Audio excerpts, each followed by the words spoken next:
दिल्ली में यूपीएससी की तैयारी कर रहे छात्रों के साथ कल हुई दुर्घटना में डूबकर मरने वालों में एक छात्र अम्बेडकर नगर जिले की श्रेया यादव भी थी। जैसे ही इस घटना की जानकारी श्रेया यादव के गांव हासिमपुर बरसावा में पहुंची, पूरे गांव में कोहराम मच गया। श्रेया यादव के परिवार का रो रो कर बुरा हाल है। परिवार में धर्मेंद्र यादव समाजवादी पार्टी के प्रवक्ता हैं। श्रेया यादव के घर का नाम प्रीति था, जो 2 भाइयों की इकलौती बहन थी। पढ़ने में बेहद होनहार श्रेया सुल्तानपुर से एग्रीकल्चर विषय से बीएससी करने के बाद दिल्ली यूपीएससी की तैयारी करने के लिए कोचिंग सेंटर ज्वाइन की थी। पूरे परिवार और इस जिले का सपना थी श्रेया यादव, लेकिन जिस तरह से कोचिंग सेंटर और स्थानीय प्रशासन की लापरवाही से हुए इस भयानक हादसे में 3 छात्र छात्राओं की मौत में श्रेया यादव भी शामिल हैं। दुखों का पहाड़ टूट पड़े श्रेया यादव के परिवार में उनकी बुआ और भाई अभिषेक यादव ने इस दुखद घटना के पीछे सीधे सीधे कोचिंग सेंटर और दिल्ली सरकार को जिम्मेदार मान रहे हैं। इस दिल को दहला देने वाली घटना की जानकारी यहां जिला प्रशासन को भी होने के बाद उप जिलाधिकारी सौरभ शुक्ला भी मौके पर पहुंचकर परिवार को सांत्वना दी। पत्रकारों से वार्ता करते हुए उप जिलाधिकारी ने कहा कि श्रेया यादव की मौत एक गंभीर दुर्घटना है और जिले के लिए बहुत बड़ी क्षति है। हमको शाम रात 12 बजे जानकारी मिली। हमारे चाचा का फ़ोन आया तो उन्होंने पूछा कि बात हुई थी या नहीं हुई थी। तो हमने बोला बात अभी नहीं हुई है। तो बोले पूछ के बताओ मम्मी से। मैंने पूछा, मम्मी बोली आज बात नहीं हुई है। तो उसके बाद उन्होंने उसके निवास स्थान पे गया। निवास स्थान के बाद कोचिंग के पास गए। कोचिंग के पास पता चला कि कुछ बच्चे जो है हॉस्पिटल में एडमिट है, इमरजेंसी वार्ड में रखा गया है।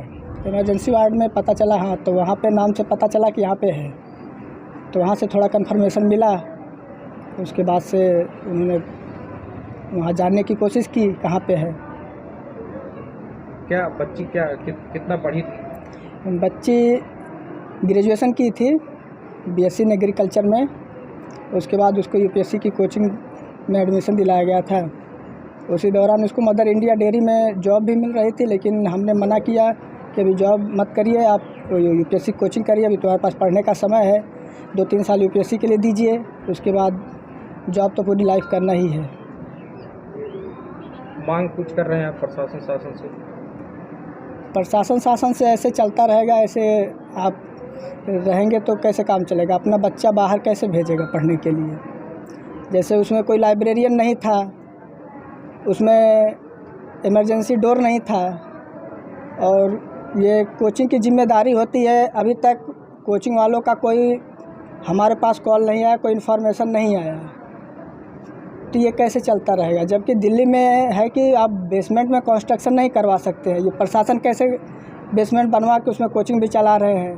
3-3, 4-4 साल हो जा रहे हैं, प्रशासन को अभी कोई खबर ही नहीं है। बच्ची दिल्ली कब से है? क्या चीज़? बच्ची दिल्ली कब से है? बच्ची दिल्ली अप्रैल से गई हुई है। उसको अप्रैल से कोचिंग में ज्वाइन की है, गई तो मार्च में थी। जी सर, वो हमारी बेटी की क्लासमेट हुई थी, अभी सुल्तानपुर में थी। वो सुल्तानपुर से दिल्ली गई है और हम लोग बहुत दुखी हैं। अब उसके बारे में क्या किया जाए? कब सूचना मिली आप लोगों को? हम लोग सुबह सूचना मिली, जिसे भैया बता रहे थे तो रात में मिली थी, लेकिन हम लोग सुबह जान पाए। तो कैसी थी बच्ची पढ़ने में? बहुत वो थी और ब्रिलियंट लड़की थी और बहुत सीधी साधी। दिनों का सपना था जी। कोई मांग है आपको? अरे हमारी मांग हम लोगों की यही है कि भाई जो भी घटना हुई है उसकी न्यायिक जांच हो।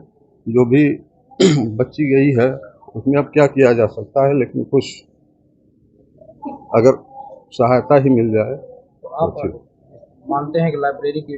जी बिल्कुल। बेसमेंट में लाइब्रेरी चल रही थी और सिविल लाइन था, उसी का गंदा पानी गया उसमें।